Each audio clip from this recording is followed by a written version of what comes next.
Hello mga kabos amo. It's me again, Nan Pro Mechanic, and welcome back dito sa ating YouTube channel. Ngayong araw nga pala ay samahan nyo ako dahil mag-home service tayo. Dito lang po yan sa SJDM Bulacan. Magpapalit po tayo ng susian ng Honda Click version 2 dahil napanood yung video natin na nag-aayos po tayo ng mga lost key na Honda Click. Kaya ano pa hinihintay natin mga kabos amo? Let's start! Good day mga boss. So happy Sunday sa inyong lahat. So ngayon nga pala meron nga pala tayong pupuntahan na Honda Click. So servicein ulit natin. Dito lang naman yan banda sa SJDM Bulacan. Malapit lang sa location natin. So noong nakaraan nandun tayo sa Graysville. Ngayon naman dito lang banda sa may Area F sa Pampalay, Bulacan. So ito pala yung ikakabit natin mga boss. Kasi yung Honda Click ni customer nawala po yung susi. So ngayon imbis na magpa-duplicate po tayo, kasi lagi ko naman sinasabi sa inyo na mas okay po na magpalit ng bagong susian kaysa po magpa-duplicate lang. So ito po yung isasalpak natin sa kanya. So yan po yung brand, Suntal. So noong nakaraan TTGR yung gamit natin, ngayon eto. So ito po kasing available, pero matibay rin po ito mga boss. Yan. Branded din po yan. So makikita nyo naman po yan sa quality ng mismong item. So tignan nyo po yung itsura niya mga boss. Para po talaga siyang stock ng Honda Click. Yan. So sa appearance niya mga boss, yan mukha siyang matibay. Susubukan po natin yan.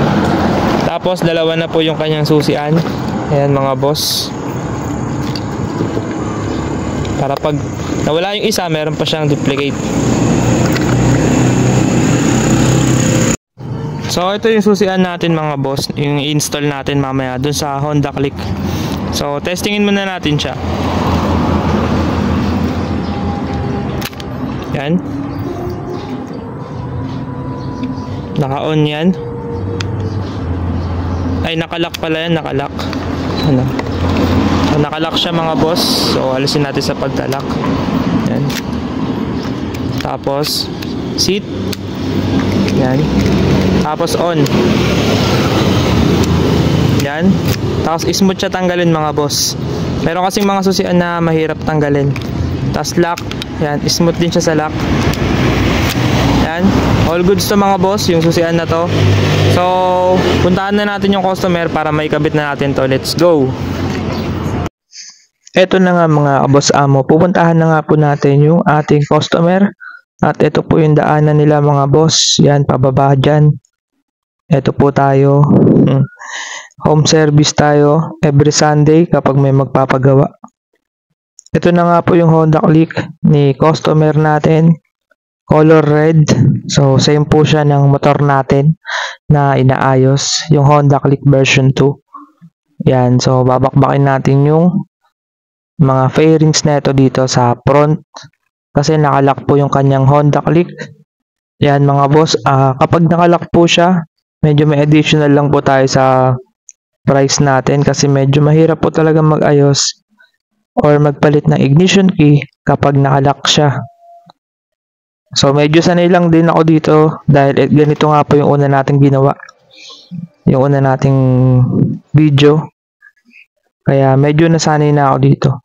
Dati siguro mga 3 hours ko siya gagawin, 3 to 4 hours, pero ngayon mga 1 to 2 hours ko lang pinapalitan ng ignition key. Mabilis lang po tayo magpalit mga boss. Ito na nga, inalis ko na yung handlebar. Yan. Tapos ito naman yung headlight ASI. Kailangan din po natin alisin yan. Practicein nyo po yung pagbaklas ng mga node po muna kayo bago nyo baklasin para hindi kayo makasira ng fairings. Ayan na nga mga boss. Ito na yung mga tinanggal natin na kaha. Yan, yung headlight ASI, yung batok, yung sa headlight, yung sa may bandang taas sa cowling.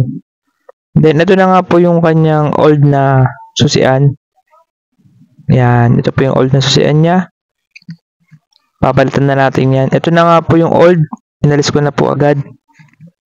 Tapos ito naman yung ikakabit natin na brand new na susian. Replacement lang po yan mga boss. Murang-mura lang po yung ating singil dito. Kasama na po yung labor. PM nyo lang po ako mga boss sa mga gusto magpagawa. Kapag Sunday mga boss, pwede ko po kayo i-home service. Yan, PM lang po kayo. Or comment lang kayo dyan sa baba. Ayan, tinetesting ko lang po yung ating in-install na susian. At yan, mabilis lang. Naikabit na natin agad.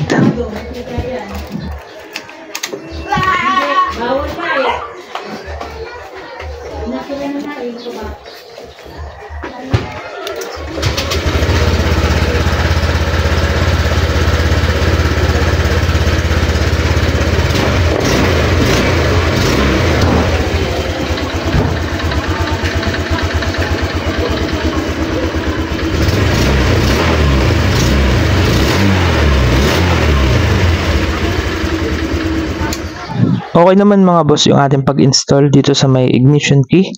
Siyempre, tinesting ko rin po yung sa may seat lock kung okay siya. So, yan. Goods naman siya mga boss.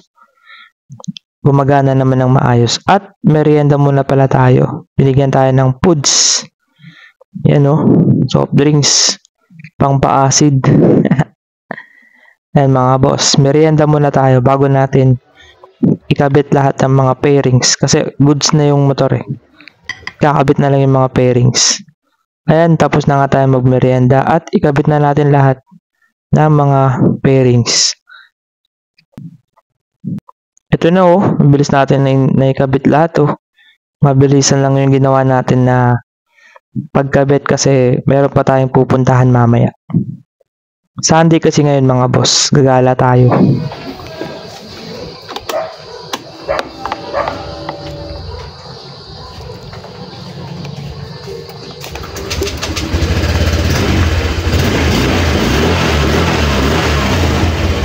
Kami tahimik ka. May nakita ka ng kapit. May tao na naman, naingin na naman. Yung pag wala ka, ay, naingit. Dito pala wala ka nakikita eh. Ingin ni Chucho eh. Nabingi tuloy ako eh. Hindi sa tinignan pa eh. Iba-iba eh.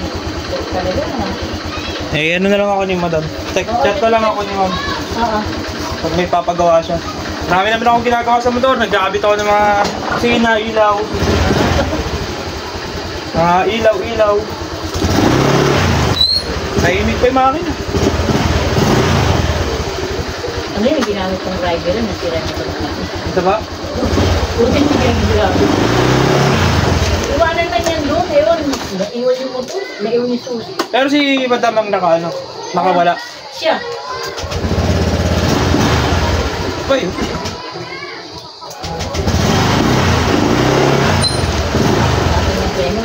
Ayun na.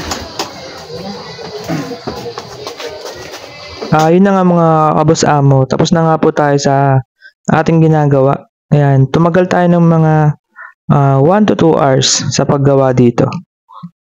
Siyempre magliligpit muna tayo at tayo aalis na rin. Thank you pala sa lahat ng mga nanonood sa ating YouTube at Facebook, sa lahat na nagpa-follow at nagsusubscribe. Maraming salamat pala sa inyong lahat. Thank you sa lahat ng support mga boss at asahan nyo na marami pa tayong mga i-upload na content about sa motor at sa mga ibang bagay-bagay pa. Sa mga gusto naman po magpagawa, PM lang po kayo. Every Sunday, home service tayo. All goods na to mga boss. Thank you so much.